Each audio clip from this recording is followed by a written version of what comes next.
খাগড়াছড়িতে UPDF এর ধারাবাহিক সহিংস কর্মকাণ্ডের প্রতিবাদে বিক্ষোভ মিছিল ও প্রতিবাদ সমাবেশ করেছে পার্বত্য চট্টগ্রাম ছাত্র পরিষদ খাগড়াছড়ি জেলা শাখা। 29 অক্টোবর বুধবার শহরের চেঙ্গি স্কয়ার মোড় থেকে বিক্ষোভ মিছিলটি শুরু হয়ে প্রধান সড়ক প্রদক্ষিণ করে শাপলা চত্বরে গিয়ে একটি প্রতিবাদ সমাবেশে মিলিত হয়।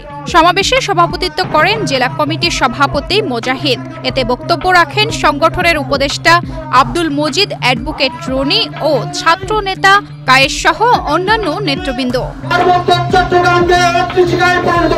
বক্তারা বলেন, ইউপিডিএফ এর হামলা, অগ্নিসংযোগ ও ভাঙচুরের ঘটনায় সাধারণ মানুষ আতঙ্কে দিন কাটাচ্ছে। এক্সট্রিম মশার কয়েল প্ল্যান্ট ফাইবার দিয়ে তৈরি, তাই সহজে ভাঙে না, সুগন্ধিযুক্ত ও নিরবিচ্ছিন্নভাবে জ্বলে। ডেঙ্গু, চিকুনগুনিয়া বাহি সহ যে কোনো মশার বিরুদ্ধে দেয় এক্সট্রিম সুরক্ষা। তারা পাহাড়ে শান্তি ও সম্প্রীতির পরিবেশ নষ্ট করেছে বলে অভিযোগ করেন বক্তারা।